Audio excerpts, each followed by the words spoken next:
Welcome to the Good Ride, where average riders with extensive gear knowledge help you figure out what's right to buy. Next to me is the Dart Plus. Next to that is the Dart, same size, 56-56. I'll be primarily talking about the Dart Plus and how it compares to the Dart, but I would say the next closest board to the Dart is the Pencil. I primarily rode the Dart Plus with the Union Atlas, the Ride Fuse, and the Nidecker Rift Lace. I got this in a wide variety of conditions, a little bit of powder, some good groomers, and some varied spring conditions. When it comes to sizing, this 56 Dart Plus fits me right. I don't think I'd want to even try the 52. When it comes to the shape, it's very unique compared to a lot of tapered directional swallowtails. You can see there's a ton of nose here, huge nose with both darts. They're the same board, just different construction.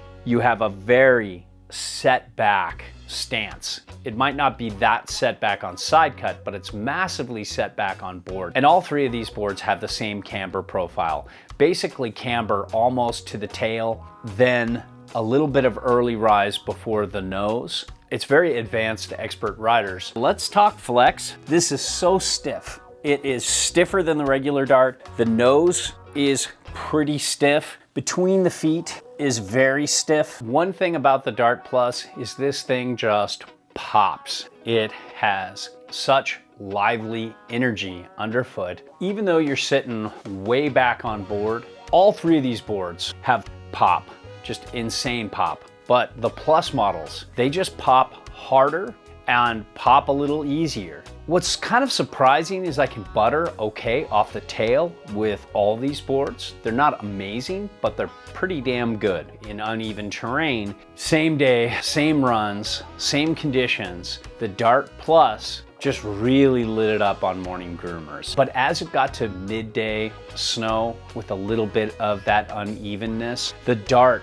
the regular Dart, just handled that uneven snow and really set its edge and held it throughout, where the Dart Plus started to get a little bucky. And then soft, uneven snow, it's not the worst, but you could do better in uneven terrain. And when it comes to edge hold, all of the Korua boards, the Dart Plus, the Dart, the Pencil Plus, they all do such a great job gripping without any crazy disruption in the side cut. And they all don't grab when the snow is softer or you get some powder. When it comes to turning and carving, this is why you're getting this board. Yes, it rips in powder. It's an incredible floater, the Dart and the Dart Plus. But if you don't take this out on groomers, set it up posi, really drive off that front foot, you're gonna be bummed, because these things just jam throughout the turn. They have such spring. They have such a lively turny feel. And the side cut,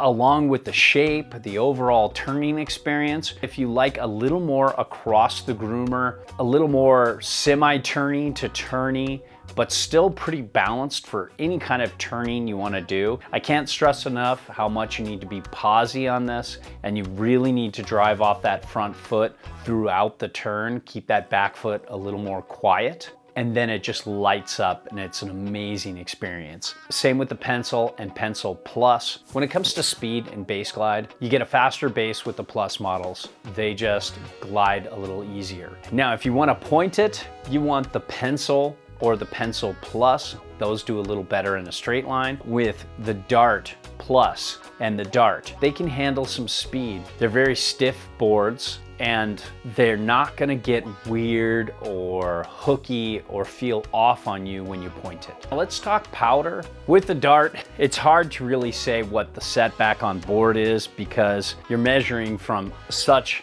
a deep middle swallowtail. It's hard to really say, but I'll post with and without. But with the cutout there, the tail sinks so much that the Dart and the Dart Plus are some of the only boards I ride a little bit forward on in powder. I usually set my stance as far back as I can go because I love being very set back on board. On powder days, I love that surfy setback feel, except for with the Dart Plus and the Dart. The tails sink so well that I actually like a little more planing power, and I set it forward a little bit, and this thing just floats like a dedicated powder board. It's up there with the best of the best, but yet it can still carve the shit out of groomers. I've gotten the Dart in insanely deep snow up to my chest. I've gotten the Dart Plus in the best powder I could get with the time I had it, but I didn't get a lot of powder. But who cares, because they're the same setback,